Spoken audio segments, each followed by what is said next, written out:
Hello, नमस्कार. सर्वांना आवाज येतोय?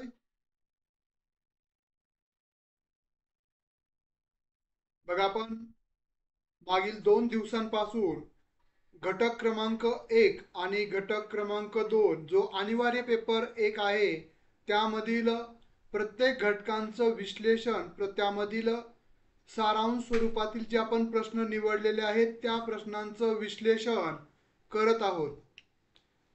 तर यामध्ये आपण जर पाहिलं तर हे सर्व जे प्रश्न आहेत, म्हणजे अनेक विद्यार्थ्यांचे आपल्या जुन्या आणि नव्या जे ग्रुप आहेत आपले पेपर एकचे, त्या ग्रुपवर मेसेज आले, फोन आले की सर त्याचे आन्सर की नाही का, त्यानंतर त्याचे जे प्रश्न आहेत ते प्रश्न पाठवा PDF स्वरूपामध्ये. तर हे सर्व प्रश्न तुम्हाला ॲपवर उपलब्ध करून दिलेले आहेत. आपला जो पेपर एकचा जो कोर्स आहे त्यामध्ये दर दिवस म्हणजे आज देखील मी हे सर्व प्रश्न घटक 1 आणि घटक 2, घटक 3 आजची आपण तिसऱ्या घटकासंदर्भातील चर्चा करणार आहोत. बरोबर आहे. म्हणजे तुम्हाला टेस्ट सिरीजमध्ये पण टेस्ट सिरीजच्या कॉलममध्ये पण हे प्रश्न पाहायला मिळतील. त्यानंतर तुम्हाला जनरल पेपर 1 जो आहे आपला ॲपवर, तिथंही तुम्हाला हे प्रश्न टाकले जाणार आहेत. आणि त्याच्या जोडीलाच आपण आपले जे पेपर 1चा पहिला नोव्हेंबरचा जो ग्रुप आहे तो त्या ग्रुपला, आणि दुसरा जो ग्रुप आहे मार्च एप्रिलचा, त्या दोनही ग्रुपला आपण पेपर्स पाठवणार आहोत. हे सर्व प्रश्न तुम्हाला तिथं पाहायला मिळतील. आणि त्याची जी उत्तर सूची आहे, आन्सर की आहे, ती तुम्हाला या आपल्या लेक्चरमध्ये त्याचं विश्लेषण मिळतं. त्यामुळं ते विश्लेषण पाहिल्यानंतर परत तुम्हाला आन्सर की का पाहायची आवश्यकता नाहीये, तुम्ही तेवढं आठवणं गरजेचं आहे. किंवा जर तुम्ही लेक्चर अटेंड करत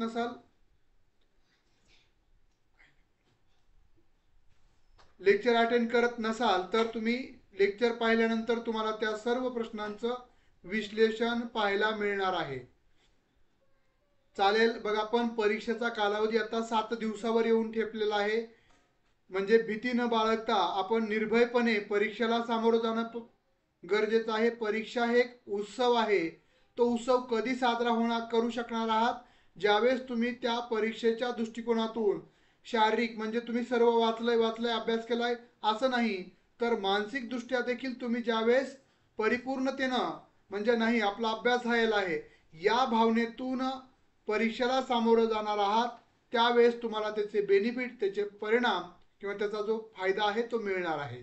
आपण जर पाहिलं पेपर 1चा पहिला घटक अध्यापन विषयक अभियोग येतात, त्याचंही प्रश्नांचं विश्लेषण केलं आहे. मी यापूर्वी पण सांगितलेलं आहे आणि आता पण सांगतोय.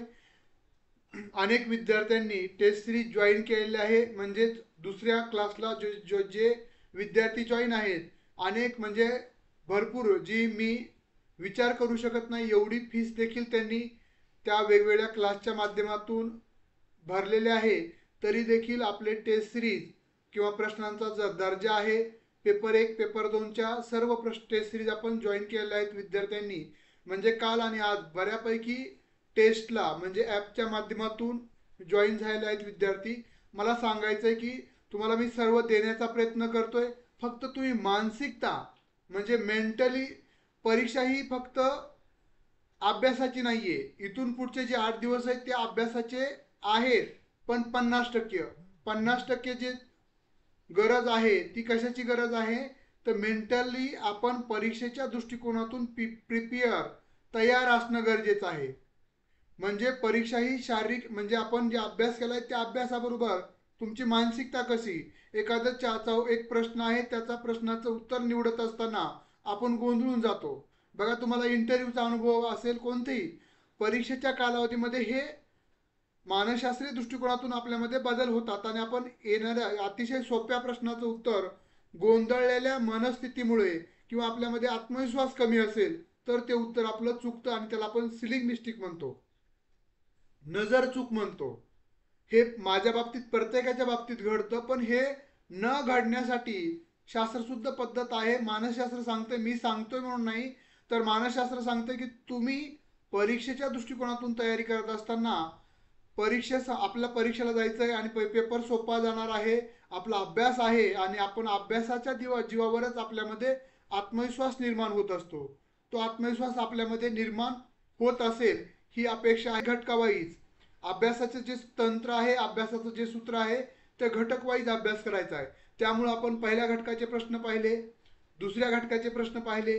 आज आपण तिसऱ्या घटकावरचे जो आकलन क्षमता काय आहे, घटकांचं नाव घटक क्रमांक 3, तिसरा वाचन आणि आकलन, ज्याला आपण कॉम्प्रिहेन्शन असं म्हणतो, ज्यामध्ये आपण जे वाचन करतोय, वाचन करणं वेगळं आणि त्याचं आकलन करणं वेगळं. प्राध्यापक म्हणून आता या घटक आपल्याला अभ्यासक्रमामध्ये का ठेवला, त्याचा नेमका हेतू काय आहे? कारण की हेतू अनुसरून म्हणजे हेतूला समोर ठेवून आपल्याला प्रश्न विचारले जातात. त्यामुळे जर आपल्याला त्याचं पर्पज कळालं, त्याचं जर नेमका हेतू काय आहे हे जर समजलं, तर निश्चितच आपण परीक्षेला सामोरं जात असताना एक त्या पद्धतीची मानसिकता आपल्यामध्ये निश्चित डेव्हलप होईल, विकसित होईल. आपण बघूया या घटकामागील मुख्य उद्देश. तर या घटकात वाचन व आकलन क्षमतांचा कस किंवा दर्जा पाहिला जातो. म्हणजे जे आपण वाचत असतो, मी यापूर्वी पण तुम्हाला सांगितलेलं आहे, काय सांगितलेलं आहे की आपण जेवण करत असताना म्हणजे जेवण कमी करा पण पौष्टिक खा, बरोबर आहे. त्याच पद्धतीनं करा पण क्वालिटेटिव्ह अभ्यास करा. म्हणजेच फक्त मी 100 पेज वाचले, 205 पेज वाचलेत महत्वाचं नाहीये, त्यातला आशय काय आहे तो आशय तुम्हाला समजला पाहिजे. आणि हेच आशय या घटकामध्ये तुम्ही आशयाचं कसं आकलन करून घेताय. तुमच्याकडं दोन म्हणजे एक पेज पॅरेग्राफ परिच्छेद दिलेला आहे, पण त्याचा सार कसा वेचताय हे या ठिकाणी पाहिले जाणार आहे. फक्त वाचन म्हणजे फक्त शब्द वाचणे, पण आकलन म्हणजे काय, तर वाचनासह आकलन म्हणजे काय, तर वाचलेले शब्द त्या आशयानुसार समजून घेणे, याला आपण आकलन म्हणतात. ओके, तर मुख्य हेतू पाहूयात. या घटकात वाचन व आकलन क्षमताचा कस किंवा दर्जा पाहिला जातो. प्रश्नपत्रिकेत एक उतारा आपल्याला दिला जातो. आता यामध्ये दुसरी गोष्ट आहे, जर तुम्ही सेटला यापूर्वी नेटला असं झालेलं आहे की 5 प्रश्न जे तुम्हाला या घटकावर जे 5 प्रश्न विचारले जाणार आहेत, आपल्याला माहित आहे की या घटकावर आपल्याला 5 प्रश्न जे 10 मार्काला विचारले जाणार आहेत, बरोबर आहे. तर यापूर्वी कसं केलं जात होतं, गुण असायचे 10. तर आता नवीन ह्याच्यामध्ये नेट परीक्षेचं जर आपण आकलन केलं, तर नेटमध्ये काय केलं जातं, एक परिच्छेद दिला जातो 4 वळीचा 5 वळीचा आणि त्याच्यावर एक प्रश्न विचारला जातो. दुसरा परिच्छेद दिला जातो, त्याच्यावर 2 प्रश्न विचारले जातात. तिसरा परिच्छेद दिला जातो, त्याच्यावर 2, म्हणजे 3 परिच्छेद दिले जातात छोटे छोटे, आणि त्यावर 1 2 2 असे 5 प्रश्न विचारले जातात. त्यामुळं आपली मानसिकता आता सेटमध्येही असा बदल होऊ शकतो, यापूर्वी झालेला नाहीये पण या नंतरनं किंवा या शेवटच्या परीक्षेमध्ये होऊ शकतो. त्यामुळं आपली ही मानसिकता असणं गरजेचं आहे की बाबांनो, जर तसा बदल झाला म्हणजे आपल्याला 3 परिच्छेद आले आणि 3 परिच्छेदाचं आकलन करून, ते काही मोठे परिच्छेद नसणार आहेत, छोटेच असणार आहेत, पण विषय चेंज होणार आहे. काही पर्यावरण विषय परिच्छेद असेल, कोणता अर्थव्यवस्थेवर असेल, कोणता विज्ञानावर असेल, अशा पद्धतीचे 3 परिच्छेद असतील आणि 3 वर वेगवेगळ्या स्वरूपाचे प्रश्न विचारले जातील 1 2 2 अशा पद्धतीनं. असंही होऊ शकतं, याची मानसिक तयारी आपल्यामध्ये असणं गरजेचं आहे.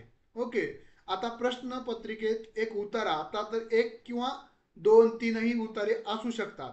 जो सेट परीक्षेला मराठी किंवा इंग्रजी दोन्ही भाषेत उपलब्ध असतो. तर नेट परीक्षेचा जर आपण विचार केला तर हिंदी आणि इंग्रजी भाषेमध्ये तो दिलेला असतो. तर त्या उतार्यावर आधारित 5 प्रश्न दिलेले असतात. पण या ठिकाणी त्या उतार्याचं म्हणजे जर कंटेंट छोटा असेल तर वेगवेगळे म्हणजे 5 कुठं 2 1 2 अशा पद्धतीनं किंवा एक एक प्रश्न एकेका उतार्यावर पण विचारलेला आहेत नेट परीक्षेला. त्यामुळे असाही बदल मे बी या शेवटच्या ऑफलाईन सेटमध्ये केला जाऊ शकतो. त्यामुळे त्याचंही आपली तयारी असावी. तर जे त्या उतार्याच्या आशयावर आधारित असतात, या घटकातील प्रश्न सोडवताना कमी वेळेमध्ये आकलनात्मक वाचन करून प्रश्न सोडवणे अपेक्षित असते. बघा, आता तुम्हाला वेळेचं बंधन आहे पेपर 1 संदर्भात, बरोबर आहे ना. त्यामुळे आपल्याला दुसरे एक महत्वाचं आहे की तुम्ही कमी वेळामध्ये किती चांगल्या पद्धतीनं आशयाचं आकलन करू शकता, आशय वेचू शकता, समजून घेऊ शकता हे या ठिकाणी पाहिलं जातं. म्हणजे तुम्हाला सार समजतंय का आणि तो किती कमी कालावधीमध्ये. म्हणजे तुमचा टाइम पिरियड जो आहे, म्हणजे माझं मत आहे की 5 मिनिटामध्ये 5 मिनिटामध्ये तुमचा परिच्छेद वाचून झाला पाहिजे आणि परिच्छेदाचे प्रश्नही सोडून झाले पाहिजेत. मी 5 मिनिटं म्हणजे जास्त कालावधी आहे. तसं पाहिलं तर प्रत्येक प्रश्नासाठी 40 सेकंदाचाच कालखंड आहे, आपण विचार केला तर. बरोबर आहे ना? त्याच्यामुळं 5 मिनिटं म्हणतो 5 प्रश्नासाठी साहजिक आहे. पण ते तुम्हाला जमलं पाहिजे. कमी कालावधीमध्ये तो आशय आपल्याला समजून आला पाहिजे. ओके. त्यानंतर ना दुसरं महत्वाचं, म्हणून नेटच्या परीक्षेमागील उतार्यांचे आकलन करणे महत्वाचे असते.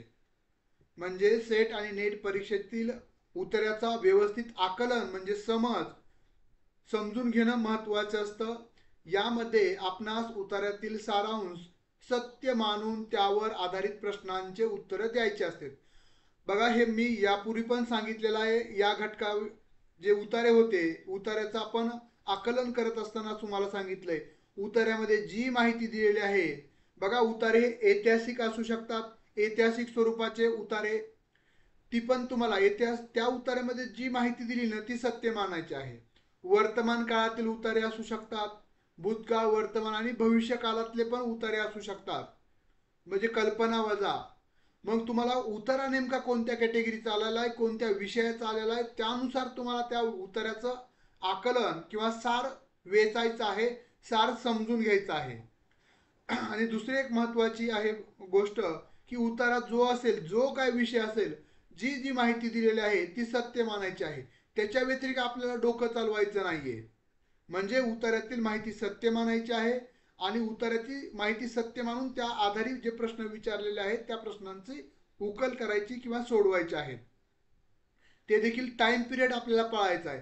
भले तुम्ही 5 पैकी 5ही प्रश्न सोडू शकलात आणि आपण 10 मिनिटं दिलेत, तुमच्याकडे 60 मिनिटं आहेत आणि त्यामधले 10 मिनिटं जर तुम्ही 5 प्रश्नाच्या उत्तराला दिल्यात, तरी असं काही शुअर शॉट नसतं की 5 पैकी 5 आपल्याला मिळतील, असंही नसतं. त्यामुळं अशा पद्धतीचा तुमचा लॉस होऊ नये. त्यामुळं वेळेचं पण तुम्हाला बंधन पाळायचं आहे आणि प्रश्नांचं देखील अचूक उत्तर निवडायचं आहे. हे तुमच्या मनामध्ये असणं गरजेचं आहे. उतार्यातील माहिती सर्व सत्य आहे, जी आहे ती. जसं उतार्यामध्ये सांगितलं, सूर्य पश्चिमेकडून किंवा दक्षिणेकडून उगवतोय, काय जाते आपलं?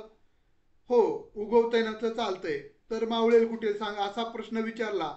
जर सूर्य दक्षिणेकडे उगवला तर तो कुठे मावळेल, किंवा तो दक्षिणेकडून उत्तरेकडे मावळला असं म्हटलं असेल, तरी पण ते सत्य मानायचं आहे. जी सांगितलेलं आहे उतार्यातील माहिती किंवा कॅल्क्युलेशन असेल, म्हणजेच संख्यात म्हणजे तिथं डाटा असेल, त्याचं अनालिसिस करायचं असेल, ते देखील आपल्याला करता आलं पाहिजे. त्यामुळं उतार्यातील जो आशय आहे तो आपल्याला सत्य मानायचा आहे आणि त्यावर आधारित प्रश्न सोडवायचे आहेत. आणि आपल्याला उतारा देण्यामागचा उद्देश आहे की तुम्ही उगं फपट पसारा बोलण्यापेक्षा आपण काय शिक्षक, आपण जर पाहिलं तर वैज्ञानिक किंवा आपण त्याला काय म्हणतो सायंटिक्स, म्हणजे वैज्ञानिकामध्ये आणि शिक्षकामध्ये किंवा प्राध्यापकामध्ये काय बदल असतो, काय फरक असतो? चला उत्तर द्या. Deepali madam, Mali madam, Pani madam, Pallavi madam, Purva madam, Trupti madam, Vaishali madam, Swapnali madam, Sonali madam, Raut madam, सर्वांना व्हेरी गुड इव्हनिंग. चला उत्तर द्या. म्हणजे वैज्ञानिकामध्ये, ज्याला आपण सायंटिस्ट म्हणतो, त्याच्यामध्ये आणि आपल्यामध्ये प्राध्यापकामध्ये काय बदल आहे? तर प्राध्यापक हा कठीण गोष्ट सोपी करून सांगतो. प्राध्यापक किंवा शिक्षक ही खूप कठीण गोष्ट आहे पण ती सोपी करून सांगत असतात. पण वैज्ञानिक काय करत असतात, जी सोपी गोष्ट आहे ती थेरीमध्ये म्हणजे सिद्धांतामध्ये रचित असतात, म्हणजे सोपी गोष्ट अवघड करून सांगत असतात. बरोबर आहे का? तो हा महत्वाचा फरक आहे. त्याच्यामुळं हा घटक आपल्याला अभ्यासक्रमात ठेवण्यामागचा उद्देश हा आहे की आपण देखील सोप्या पद्धतीनं किंवा सारांश स्वरूपामध्ये ज्यावेळेस आपण पूर्ण घटक शिकवतो विद्यार्थ्याला, त्यानंतर त्या घटकाचा सार देखील आपण शेवटी त्या विद्यार्थ्यांना समजून सांगितलं पाहिजे की बाबांनो, ह्या घटकातलं काय तुम्हाला समजणं अपेक्षित आहे हे मुद्दे, त्यामुळे आपल्याला हा घटक अभ्यासक्रमामध्ये ठेवलेला आहे.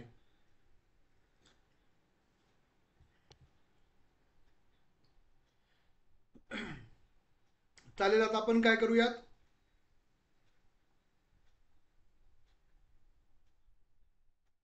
बरोबर आहे. चला तर मग आपण काय करूयात, प्राध्यापकाच्या दृष्टिकोनातून विचार करूयात. परीक्षा, प्रत्येक संकल्पना आपण यश मिळवणार आहेत हे सोप्या पद्धतीनं आपण तयारी करूयात. मला अनेक विद्यार्थ्यांचे फोन आले, त्यांचे नाव घेणार नाही, मेसेज आले की सर खूप टेन्शन येतंय, आपण एवढं कष्ट केलं, एवढा अभ्यास केलाय, काय टेन्शन घ्यायची गरज आहे.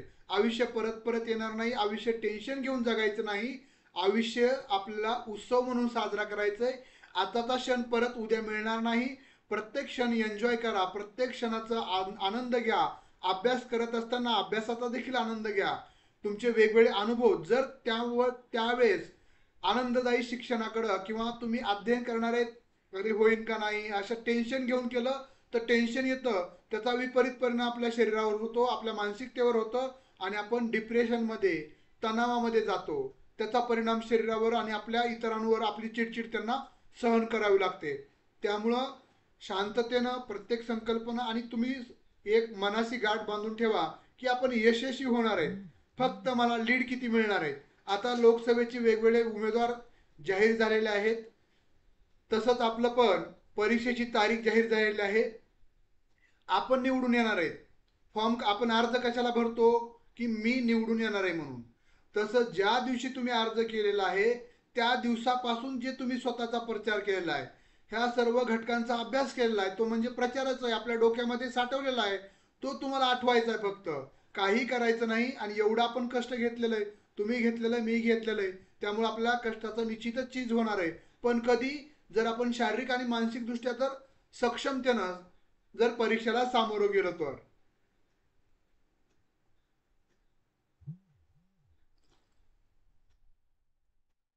चला आपण खालील परिच्छेदात वाचन करून त्यावरील आधारित जे प्रश्न आहेत त्याचं आपण उत्तर निवडणार आहोत.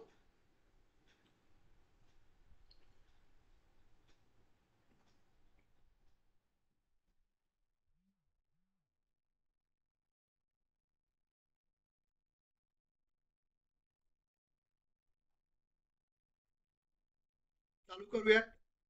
बघा, कमी वेळेमध्ये कसं सोडवायचं म्हणजे समजून घ्यायचं आहे. परत त्या उतार्यामध्ये जायचं नाहीये. आता उतारा सोडवत असताना दोन पद्धतीनं तुम्हाला सोडवता येतं. पहिली पद्धत आहे की तुम्ही उतारा सुरुवातीला वाचन करायचं आहे, समजून घ्यायचं आहे आणि नंतर त्यावरचे प्रश्न तुम्हाला सोडवायचा आहे. हा पहिला प्रश्न म्हणजे पहिला प्रकार उतार्यावरील प्रश्न सोडवण्याचा. दुसरा प्रकार आहे की आधी प्रश्न वाचायचे आणि नंतर उतार्यामध्ये त्याचं उत्तर शोधायचंय. आता तुम्हाला कोणत्या पद्धतीने गेलात, कोणत्या प्रकारानं जर तुम्ही उतारा सोडवल्यानंतर तुमचा वेळ वाचतो आणि तुमचे उत्तर जास्त प्रमाणात बरोबर येतात, त्यानुसार तुम्हाला हे दोन दोन प्रकारापैकी कोणताही एक प्रकार तुम्हाला पचेल, रुचेल अशा अभ्यासातून किंवा तुमच्या स्वतःच्या अनालिसिसमधून, विश्लेषणातून तो प्रकार तुम्हाला निवडायचा आहे. ओके, चालेल. आपण सुरुवात करूयात परिच्छेदाचं आकलन किंवा वाचन आणि आकलन करायला.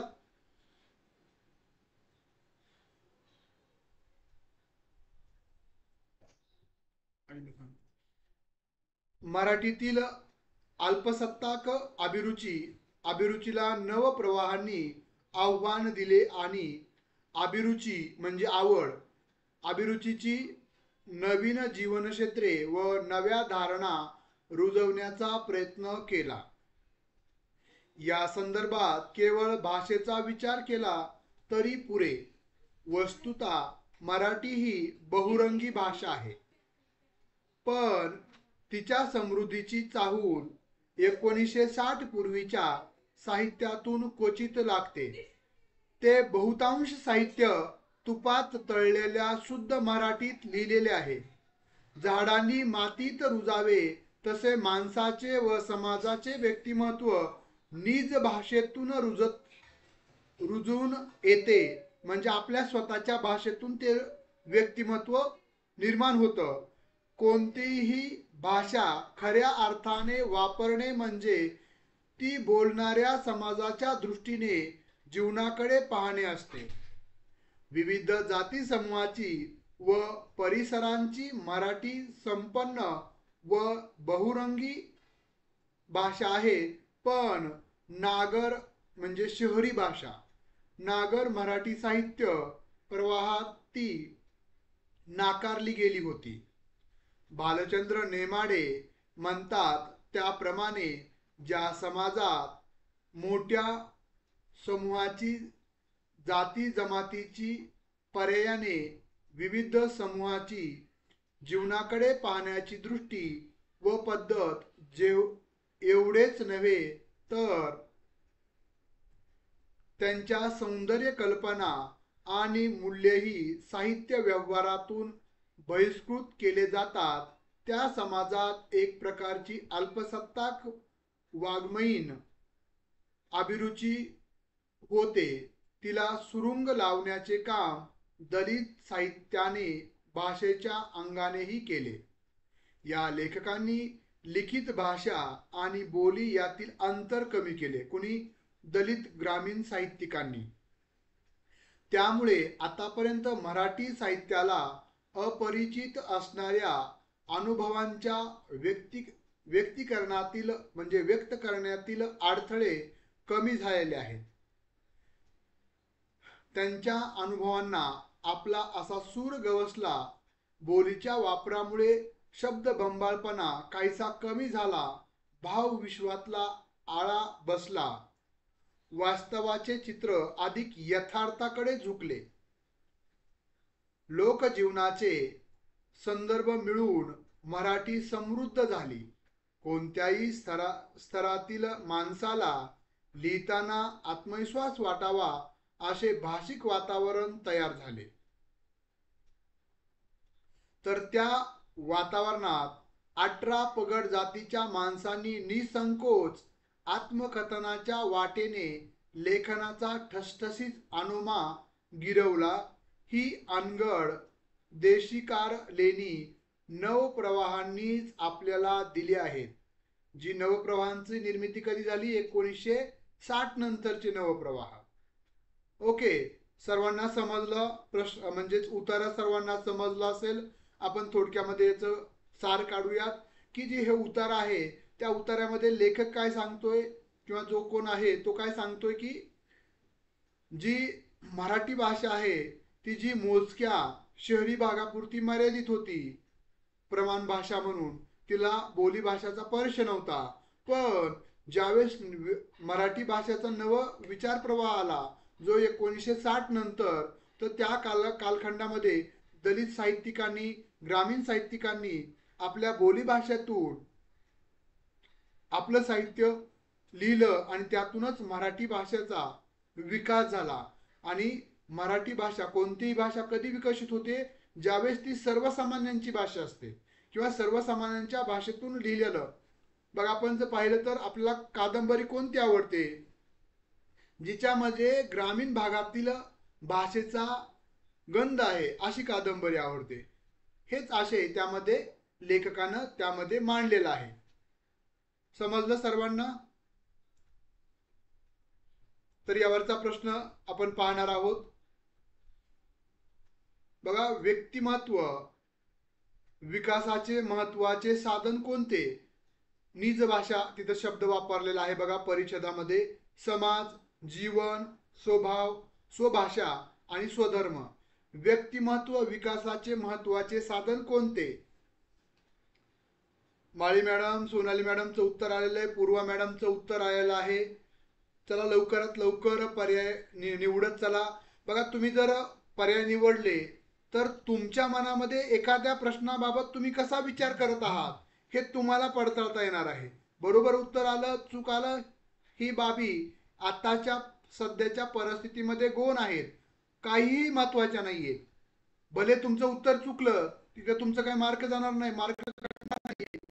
त्यामुळे इथं व्यक्त होत चला. तुम्हाला स्वतःला पडताळायला, तुमचं स्वतःचं आत्मपरीक्षण करण्यासाठी ही सर्व उठाठेव आहे. तर योग्य उत्तर आहे स्वभाषा. बघा, व्यक्तिमत्वाच्या विकासाचं महत्वाचं साधन म्हणजेच स्वभाषा. निज भाषा म्हटले तिथं शब्द. निज म्हणजे आपली स्वतःची स्वभाषा. योग्य पर्याय आहे पर्याय क्रमांक 3, जो आपण सर्वांनीच निवडलेला आहे. सर्वांचं नाव घेणं शक्य नाहीये, तरीही सर्वांचं खूप खूप अभिनंदन. पुढच्या प्रश्नाकडे जाऊयात आपण.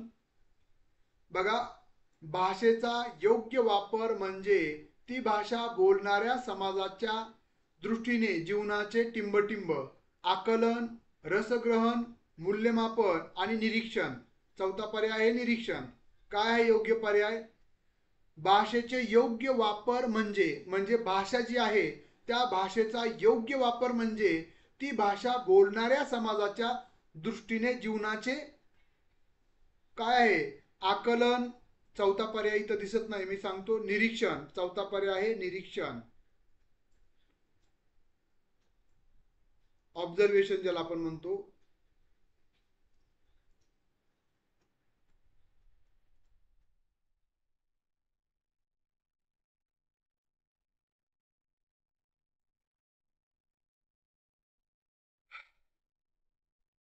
दुसऱ्या प्रश्नाचं आणि उत्तर निवडत असताना असं 2 आणि त्याचं ऑब्लिक करून तुम्ही उत्तर काय एक निवडायचं, एक निवडा. काय जे निवडायचं ते निवडा. वैशाली मॅडम, गणेश सर, ताई madam, Sonali madam, Trupti madam, Mali madam, अगदी बरोबर आहे. आकलन पर्याय क्रमांक 1 बरोबर आहे. भाषेचा योग्य वापर म्हणजे ती भाषा बोलणाऱ्या समाजाच्या दृष्टीने जीवनाचं आकलन. या परिच्छेदामध्ये तेच सांगितलंय की भाषा कोणती असावी, जी आपण दैनंदिन जीवनामध्ये बोलतोय ती भाषा असावी. आणि आपल्याला कोणतं साहित्य आवडतं, कोणतं वाङ्मय आपल्याला आवडतं, जी भाषा ही आपली भाषा असते, जी ग्रामीण भाषा असते. ओढून ताणून बोललेली भाषा आपल्याला आवडत नाहीये. त्यामुळे योग्य उत्तर आहे आकलन. पर्याय क्रमांक 1 हे योग्य उत्तर आहे. रोशन सर, गणेश सर, माळी मॅडम, तृप्ती मॅडम, योग्य उत्तर आहे आकलन. रसग्रहण नाही. आपल्याला कुठे सांगितलं का रसग्रहणासंदर्भात कुठे चर्चा केली का परिच्छेदामध्ये? रसग्रहणासाठी नाही. त्या परिच्छेदाचा अर्थच काय आहे की तुम्हाला तुमच्या भाषेतून जर तुम्हाला एखादी गोष्ट सांगितली किंवा भाषा विकास कधी होऊ शकतो, ज्यावेळेस तुम्ही तुमच्या भाषेतून बोलताय तीच भाषा जर आपण वापरली असेल तर. बघा, आपण मागं का आहोत? भारतीय मागं का आहेत? भारतीय लोक खूप हुशार आहेत, पण मागं काय आहेत? कारण की आपण परकीय भाषा उच्च शिक्षणासाठी अंगीकारली, इंग्रजी भाषा. त्याच्यामुळे आपण भाषा मागं आहेत. तुम्हाला आणखी एक गोष्ट सांगतो. महाराष्ट्रातून यूपीएससी जी केंद्रीय लोकसेवा आयोगामार्फत जगातली 3 नंबरची सर्वात कॉम्प्लिकेट असणारी परीक्षा, त्या परीक्षेमध्ये महाराष्ट्राचा आतापर्यंत जे 5 म्हणजे पहिल्या 5 मध्ये जे विद्यार्थी आलेत, भारत स्वतंत्र होण्याच्या आधी भूषण म्हणजे भारत स्वतंत्र होण्याच्या आधी कोण होतं? आपले पहिले वित्तमंत्री कोण आहेत? सी.डी. देशमुख. ते त्या परीक्षेमध्ये भारतातून पहिले आले होते. ती त्यावेळेस लंडनला घेतली जात होती. भारत स्वतंत्र झाल्यानंतरनं जी यूपीएससी परीक्षा घेतली जाते, त्यामध्ये आता जे आपले महाराष्ट्राचे जे सचिव झालेले आहेत, माझ्या मते समाज कल्याण कोणतरी डिपार्टमेंटचे भूषण गगराणी पहिल्या 3 मध्ये आलेले आहेत. त्यांचं यूपीएससी परीक्षेचं माध्यम होतं मराठी. त्यांचं ऑप्शनल विषय जो असतो पर्यायी, तो विषय होता मराठी लिटरेचर. आणि त्यांचं शिक्षण मराठी माध्यमातून झालं होतं. ते आपल्या महाराष्ट्रात एकमेव आहेत की जे पहिल्या 5 मध्ये यूपीएससीच्या आतापर्यंत भारत स्वतंत्र झाल्यापासून जी यूपीएससीच्या परीक्षा झाल्या, जी जगातले 3 नंबरची सर्वात कॉम्प्लिकेट परीक्षा आहे, त्यामध्ये उत्तीर्ण झालेले भूषण गगराणी हे एकमेव व्यक्ती की जे महाराष्ट्रातून म्हणजे भारतातून 3 नंबरला आले, 3 नंबरला येऊ शकले. यानंतर महाराष्ट्राचा एकही पट्ट्या इंग्रजी माध्यमातून शिक्षण घेऊ द्यात, कोणत्याही माध्यमातून शिक्षण घेऊ द्या, पहिल्या 5 मध्ये येऊ शकला नाही. ही खंत आहे का? कारण की बघा, जे विद्यार्थी टॉपर आहेत त्यांचं त्याच माध्यमातून म्हणजे त्यांचं जे माध्यम होतं म्हणजे त्यांची जी मातृभाषा आहे त्याच मातृभाषेतून त्यांनी शिक्षण घेतलेलं आहे. आणि आपलं महाराष्ट्रीयन लोक मागे राहण्याचं कारण आहे, आपल्याला मातृभाषेतून शिक्षण फक्त प्राथमिक दिलं जातं, पण पुढचं जे उच्च शिक्षण आहे ते इंग्रजी माध्यमातून घ्यावं लागतं, म्हणजे जी आपली मातृभाषा आहे. आणि चीन का पुढे गेली, कारण की चीनची जी भाषा आहे ती त्यांची चायना म्हणजे चायनीज जी भाषा आहे त्याच भाषेतून त्यांचे सर्व व्यवहार, सर्व कंपन्या, सर्व सॉफ्टवेअर डेव्हलप आहेत. आणि आपलं महाराष्ट्रीयन व्यक्ती माग आहे किंवा भारतातला व्यक्ती माग आहे, याचं कारण आहे की आपण आपली बोली भाषाला प्राधान्य दिलं नाही. आपण इंग्रजांची, ब्रिटिशांची लाचारी भाषेच्या स्वरूपामध्ये पत्कारली उच्च शिक्षणासाठी, त्यामुळे आपले पोरं पाठीमागे राहिले. असो, म्हणजे यातून मला सांगायचं की भाषा, मातृभाषा ही आपल्या व्यक्तिमत्वाचा विकास होण्यासाठी किंवा भाषा बोलणाऱ्या समाजाच्या दृष्टीने जीवनाचं आकलन, म्हणजे तुमच्या जीवनाचं आकलन या भाषेतून, मातृभाषेतून होत असतं.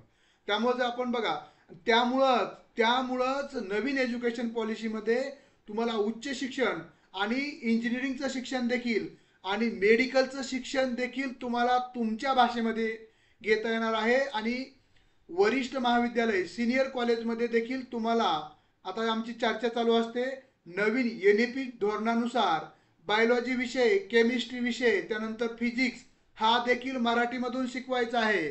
ते विषय, त्याचे मित्र जे आहेत आमचे ते यामध्ये खूप टेन्शनमध्ये आहेत, कारण इंग्रजीमध्ये सोपवणं शिकलेले आहेत, त्यामुळे त्यांना शिकवणं इंग्रजीमध्ये अवघड जात नाही, पण ते विषय मराठीमध्ये शिकवणं अवघड जाणार आहे. पण जर अशा पद्धतीचा जो विकास व्हायचा असेल तर ह्या बाबी महत्वाच्या आहेत. चालेल, पुढचा तिसरा प्रश्न पाहूयात. अल्पसत्ताक वाङ्मय अभिरुची का रूढ होते? अल्पसत्ताक वाङ्मय अभिरुची का रूढ होते? भाषेचे महत्व न कळाल्यामुळे, जीवनाकडे पाहण्याचा व्यापक दृष्टिकोन नसल्यामुळे, मराठी भाषा बहुरंगी असल्यामुळे, का साहित्य व्यवहार न कळाल्यामुळे? बघा, अल्पसत्ताक वाङ्मय किंवा साहित्य अभिरुची का रूढ होते? काय आहे योग्य उत्तर? तिसऱ्या प्रश्नाचं योग्य उत्तर काय आहे?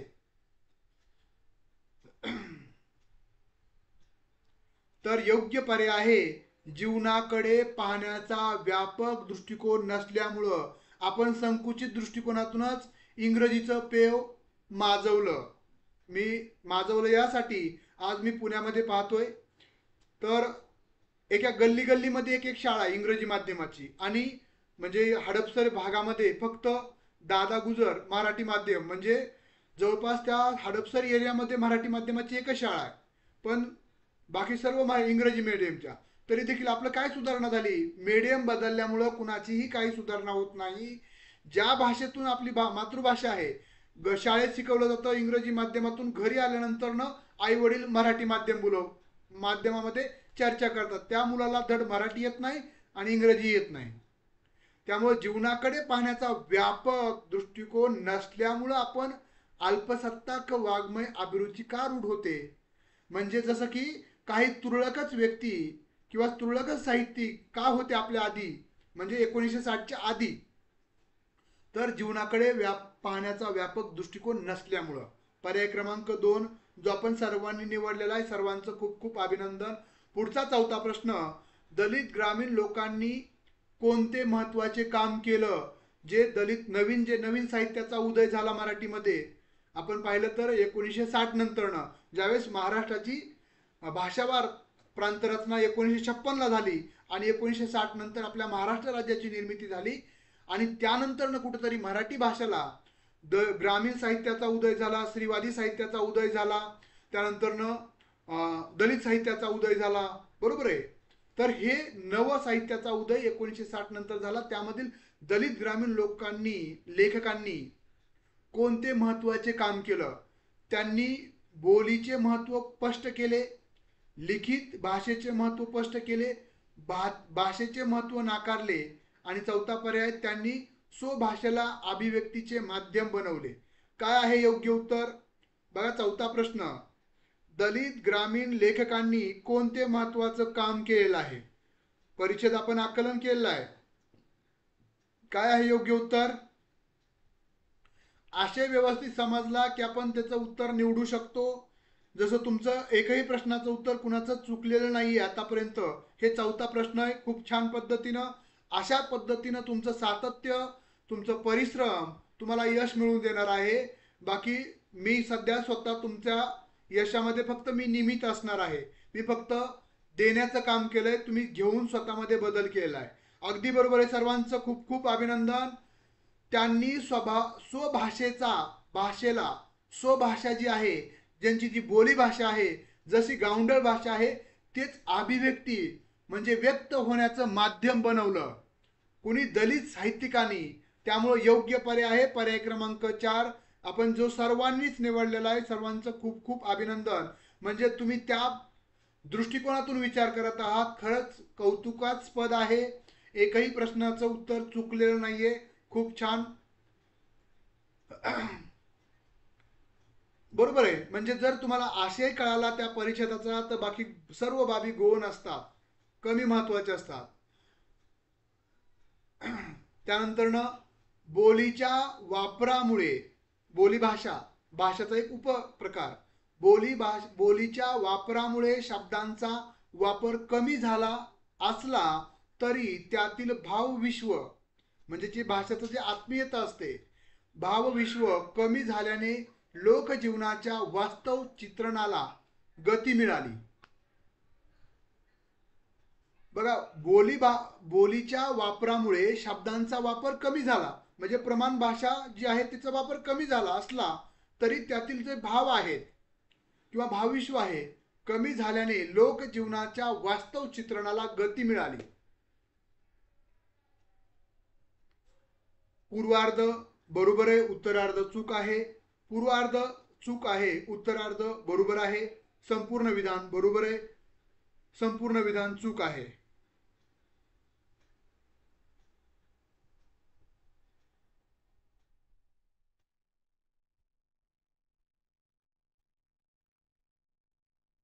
अगदी बरोबर आहे. सर्वांचं कौतुक अभिनंदन.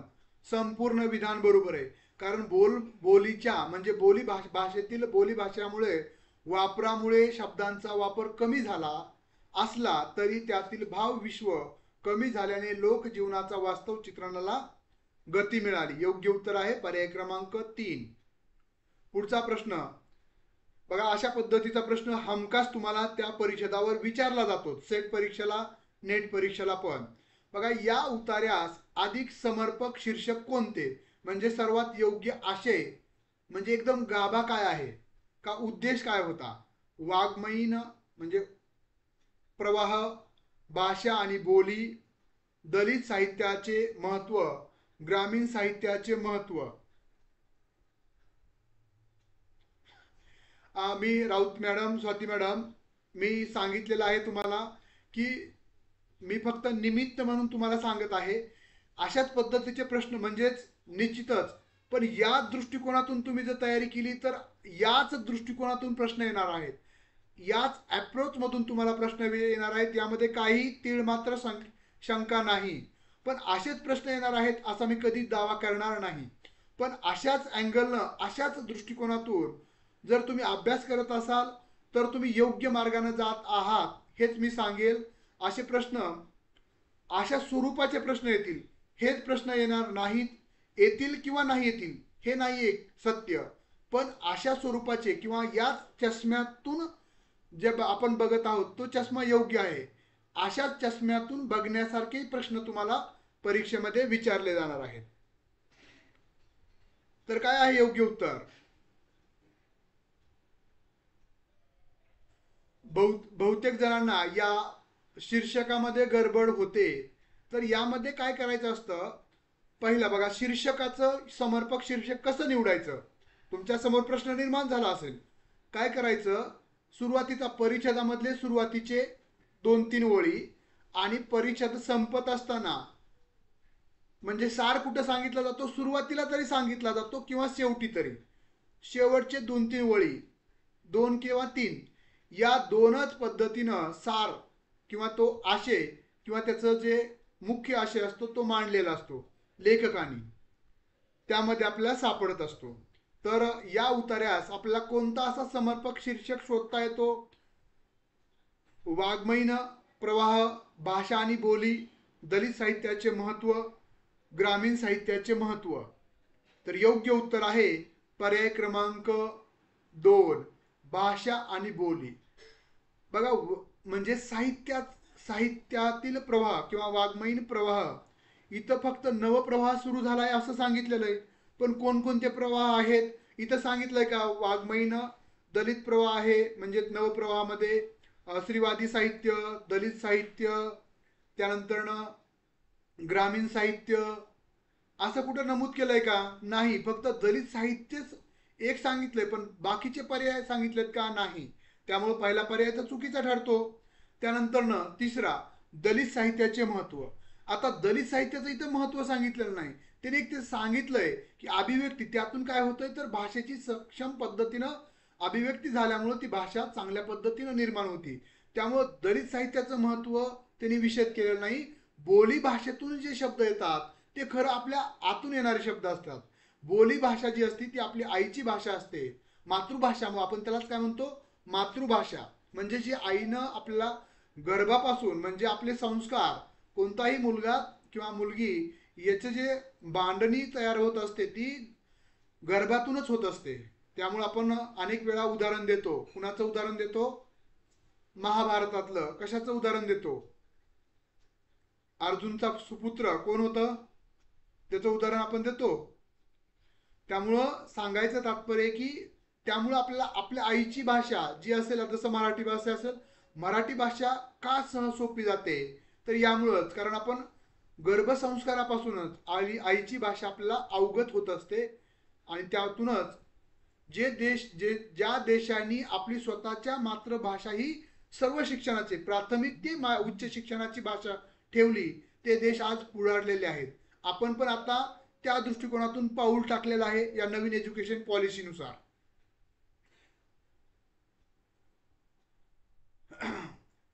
त्यामुळे योग्य पर्याय आहे भाषा आणि बोली. त्यामुळे दलित साहित्याचं महत्त्व नाही आणि ग्रामीण साहित्याचं इथं तर काहीच संबंध नाहीये. त्यामुळे योग्य शीर्षक ठरतं तो दुसरा पर्याय जो आपण सर्वांनी निवडलेला आहे. अभिमन्यूला चक्रव्यूह मध्ये जायचं माहित होतं, पण बाहेर निघायचं त्याची आई झोपल्यामुळं ते ऐकू शकलं नाही आणि त्यामुळं तो त्या चक्रव्यूह छेदू शकला, पण त्यातून बाहेर पडू शकला नाही. त्यामुळंच तसंच गर्भसंस्कार हे महत्त्वाचं आहे. ह्याला विज्ञान आहे, प्रत्येक गोष्टीला विज्ञान आहे. म्हणजे माणसाचा विकास कसा होतो. बरोबर आहे पूर्वा मॅडम? पुढचा प्रश्न, आता पुढचा परिच्छेद. आता पहिल्या परिच्छेदातले जे आपले 6 प्रश्न आहेत याचं माझ्या मते सर्वच प्रश्न विद्यार्थ्यांनी खूप चांगल्या पद्धतीने प्रतिसाद दिलेला आहे. बऱ्यापैकी तुम्हाला तुमची आकलन क्षमता विकसित झालेली आहे हे आपल्याला पाहता येतं, अभ्यासता येतं. यातूनच म्हणजे शीतावरून भाताची परीक्षा, आपलं एक शीत जरी दिलं तरी भात शिजलाय का नाही कच्चा आहे हे आपल्याला पडताळता येतं. त्या पद्धतीनं तुम्हाला देखील या परिच्छेदातून आणि त्या परिच्छेदाला तुम्ही जे त्या 6 प्रश्न विचारले होते ते अचूक उत्तर निवडलेले आहेत. सर्वांचं खूप अभिनंदन. आता पुढचा परिच्छेद घेऊयात, दुसरा परिच्छेद. आता आपला परिच्छेद हे वेगवेगळ्या विषयाचे असतात. भाषेवर जास्त विचारलेले आहेत. मी अनालिसिस केलं, भाषा, बोली याच्यावर जास्त परिच्छेद आहेत, विज्ञानावर आहे, इतिहासावर आहेत आणि पर्यावरणावर आहेत. आता पुढचा परिच्छेद, गांधीजी स्त्री पुरुषामधील स्पर्धा, गांधीजी स्त्री पुरुषामधील स्पर्धा अमान्य करतात, म्हणजे त्यांना मान्य नाहीये. स्त्रियांनी उत्तम शिक्षण घ्यावे, परंतु त्यांचा जास्तीत जास्त उपयोग अधिक ज्ञानाची गरज आहे. पण या ज्ञानाचे क्षेत्र कौटुंबिक आहे स्त्रियांच्या. तर मुलांचे शिक्षण आणि संगोपन हे अत्यंत महत्त्वाचे कार्य स्त्रियांकडे आहे. नाहीतर पुरुष, म्हणजे मी पण मान्य करतो की आपण लहान मुलाला, म्हणजे आईच फक्त ती वेदना त्यानंतर लहान मुलाला समजून सांगू शकते, नाही तर आपण चिडचिड करतो पुरुष. आजच्या काळात घराबाहेरचे सर्व क्षेत्रामध्ये पुरुषाच्या बरोबरीने स्त्रिया जबाबदाऱ्या सांभाळताना दिसतात. जसं की इस्रोचं देखील आपल्याला उदाहरण आहे, सर्वोच्च उदाहरण. म्हणजे खांद्याला खांदा लावून स्त्रिया काम करत आहेत. पण हे केवळ मोठ्या शहरामध्येच मध्ये गांधीजींना हे परिवर्तन रुचले असते का? ग्रामीण भागामध्ये अनेक पण चूल आणि मूल आहेत, असा एक काल्पनिक प्रश्न विचारता येईल. गांधीजींचा वैचारिक पोत पाहता त्यांना रुचले नसते, जे भेदभाव आहे ग्रामीण आणि शहरी मधला स्त्रियांबाबतचा, असा निष्कर्ष काढता येण्यासारखे आहे.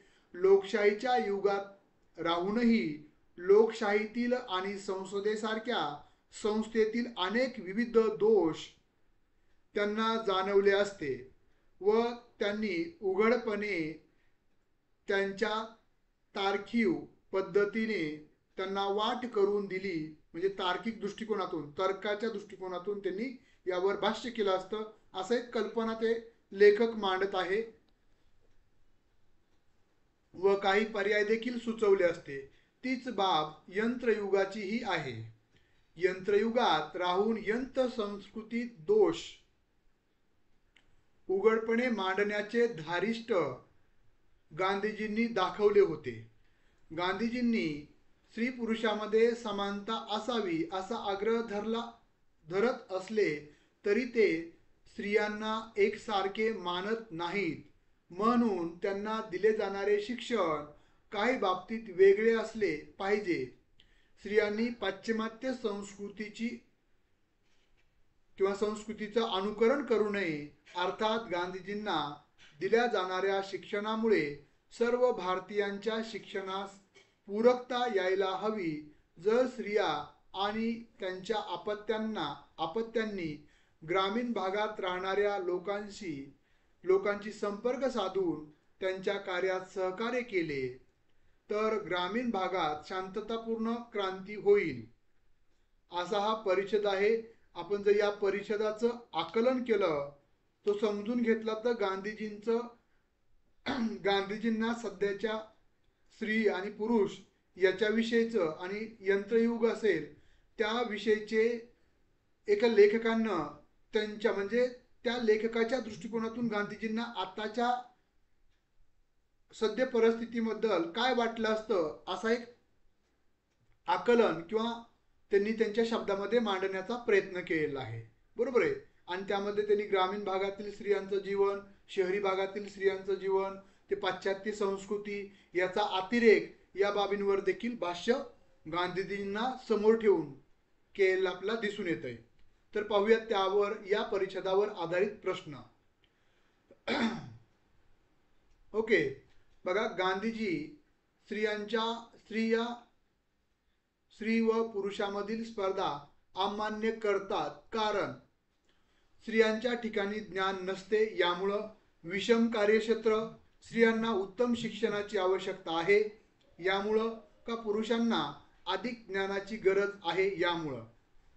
गांधीजी स्त्री पुरुषामधील स्पर्धा जी आहे ती अमान्य करतात का? त्याचं काय कारण आहे? चला लवकरात लवकर तुमच्या प्रतिक्रिया येऊ द्यात. स्त्रियांच्या ठिकाणी ज्ञान नसल्यामुळं, आता तर तिथं सांगितलंय की बाबा आहे, स्त्रिया पण पुरुषाच्या बरोबरीने काम करू शकतात, ज्ञानाचा संबंधच नाही. वैशाली मॅडम अभिनंदन, खूप छान. तृप्ती मॅडम अभिनंदन. लवकरात लवकर प्रतिक्रिया देत चला. तुमच्या स्वतःच्या अनुभवाच्या, स्वतःच्या आकलनाच्या तुमच्या प्रतिक्रिया असू देत. सोनाली मॅडम, पूर्वा मॅडम अभिनंदन. गणेश सर, विषम कार्यक्षेत्र, कारण की स्त्रिया त्यांचं कार्यक्षेत्र वेगळं आहे. कारण बघा, स्त्रिया जॉब जरी करत असल्या तरी मुलांना सांभाळणं, जन्म देणं, त्यानंतर त्यांचं संगोपन करणं, यासाठी त्यांना 6 महिन्याची सुट्टी घ्यावी लागते. सुट्टी दिली जाते, पण एवढं मोठं काम त्या लहान मुलांना, एवढं रात्री उठून ते सर्व गोष्टी करणं आणि ते लहानाचं मोठं करणं, खरंच म्हणजे जे म्हणतात की स्त्रिया ह्या देवीचं रूप आहे, खरंच ते देवीचं रूप आहे. आणि ते जगानं देखील मान्य केलंय आणि आपण देखील मान्य करणं गरजेचं आहे. कारण त्यांच्यासारखं सामर्थ्य कुणामध्ये नाहीये, त्यांच्यासारखी सहनशक्ती फक्त त्यांच्यामध्येच आहे. त्यानंतरनं त्यांना जे भोगावं लागतं, त्यांना जे सहन करावं लागतं, त्यानंतर त्यांना जे लहान मुलांसाठी रात्र जागणं, ते रडणं, त्यानंतर ते अनेक पद्धतीच्या जे कष्ट सहन करावं लागतात, आणि ते सहन करण्याची जी शक्ती असते ती पुरुषामध्ये, मी तर पुरुष म्हणून मान्य कर म्हणजे आपल्यामध्ये नाहीये ती, पुरुषामध्ये ती क्षमता नाही. त्यामुळे विषम कार्यक्षेत्र हाच पर्याय योग्य आहे, जो आपण सर्वांनी निवडलेला आहे. सर्वांचं खूप खूप अभिनंदन, खूप छान. पुढचा प्रश्न दुसरा, मुलांचे शिक्षण आणि संगोपन हे अत्यंत महत्त्वाचे कार्य स्त्रियांकडे आहे. कारण का त्यांच्याकडे आहे? तिला ज्ञानाची आवश्यकता नाही यामुळे आहे. तिचे मुलावर अधिक प्रेम असतं, बापाचं बी असतं, पण तिला शिक्षणाची गरज असते.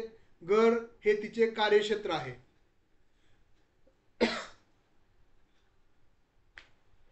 त्यामुळे आपण जे म्हणतो, आधी मातृदेव भव, त्यानंतर पितृदेव भव. आई आणि आई वडील दोघंही महत्वाचे आहेत, पण त्यामध्ये आपण आधी काय म्हणतो, मातृदेव भव.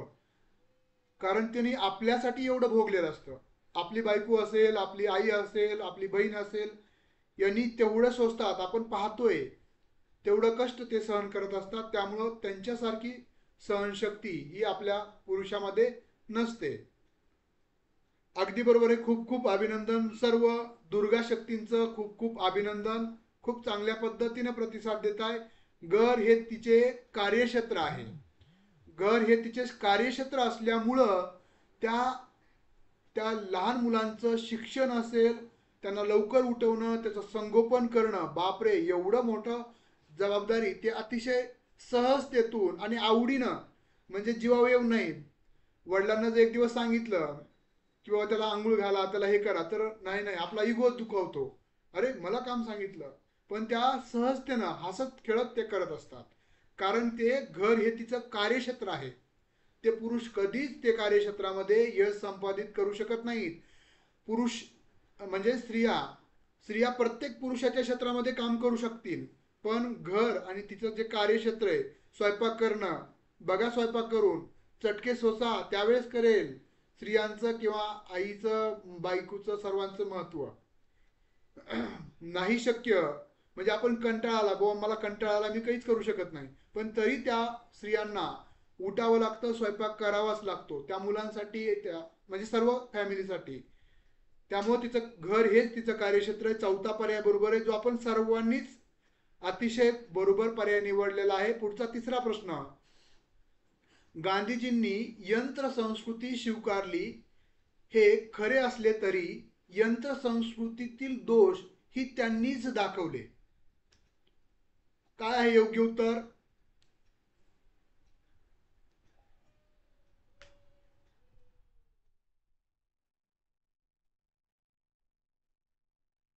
पूर्वार्ध चूक, उत्तरार्ध बरोबर, संपूर्ण विधान चूक.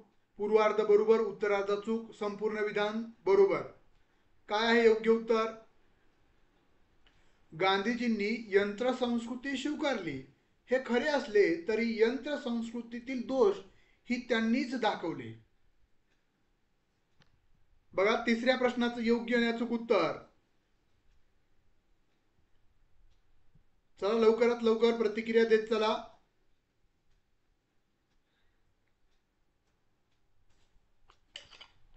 बापरे,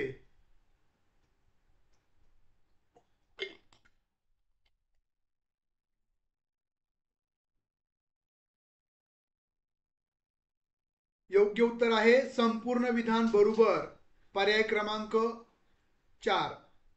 बघा परिच्छेदामध्ये सांगितलेलं आहे की यंत्र संस्कृती ही गांधीजींनी स्वीकारली होती, पण त्या यंत्र संस्कृतीतील दोषही त्यांनी दाखवले होते. त्यामुळे योग्य पर्याय आहे संपूर्ण विधान. पूर्वार्ध आणि उत्तरार्ध दोनही अर्ध बरोबर आहेत. योग्य उत्तर आहे पर्याय क्रमांक 4. सर्वांचं खूप खूप अभिनंदन. पूर्वार्ध चूक, उत्तरार्ध बरोबर असं नाहीये, तर संपूर्ण विधानच बरोबर आहे. सर्वांचं खूप खूप अभिनंदन. पुढच्या प्रश्नाकडे जाऊयात आपण. बघा चौथा प्रश्न, ग्रामीण जीवन परिवर्तनाची गरज आहे, परंतु त्यासाठी पाश्चिमात्य संस्कृतीपासून लांब राहण्याची आवश्यकता आहे. ग्रामीण जीवन परिवर्तनाची गरज आहे. बरोबर आहे, ग्रामीण जीवनामध्ये परिवर्तन झालं पाहिजे. ग्रामीण जीवनात देखील स्त्रियांना आणि पुरुष समानता असली पाहिजे, जी आता नाहीये. परंतु त्यासाठी पाश्चिमात्य संस्कृतीपासून लांब राहण्याची आवश्यकता आहे. बघा, आपल्याला मी स्वतः सांगतो की मी पण ज्यावेळेस गावाकडे जातो त्यावेळेस आईचं जे कष्ट पाहतो आणि मला खूप खंत वाटते आणि जेवढं होईल तेवढं मदत करण्याचा प्रयत्न करत असतो. आणि समानता, बुवा ती एवढं करते आपल्यासाठी, आपण आपल्या हट्ट का करायचा, असं मी त्या ठिकाणी बोलून सांगण्याचं तात्पर्य की ग्रामीण जीवन खरंच आज देखील आपण शहरामध्ये ज्यावेळेस असतो त्यावेळेस आपल्याला वाटतं सर्व स्त्री पुरुष समानता आहे, पण फरक ग्रामीण भागामध्ये गेल्यानंतर आपल्याला जाणवतो. संपूर्ण विधान चूक, संपूर्ण विधान बरोबर, पूर्वार्ध बरोबर, उत्तरार्ध चूक, पूर्वार्ध चूक, उत्तरार्ध बरोबर. तर ग्रामीण जीवनातील परिवर्तनाची गरज आहेच, सांगितलेलं आहे तिथं. महात्मा गांधींना ग्रामीण भागातील तफावत आवडत नाहीये, परंतु त्यासाठी त्यांनी पाश्चात्य संस्कृतीपासून लांब राहण्याची आवश्यकता देखील सांगितलेली आहे. त्यामुळे हे संपूर्ण विधानच बरोबर आहे. पर्याय क्रमांक 3 बरोबर आहे. सॉरी, 2 संपूर्ण विधान बरोबर आहे.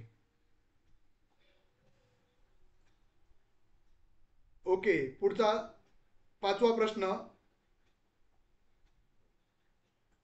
या उतार्यासाठी अधिक समर्पक शीर्षक कोणता? बघा, आपण प्रत्येक उतार्याला असा प्रश्न आपल्याला विचारला जातो की या उतार्यासाठी सर्वात समर्पक पर्याय कोणता? पाश्चिमात्य संस्कृती, स्त्रियांचे श्रेष्ठत्व, स्त्री पुरुष समानता, स्त्री पुरुष विषमता.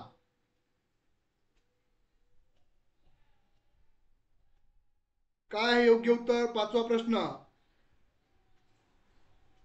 या उतार्यासाठी अधिक समर्पक शीर्षक कोणते?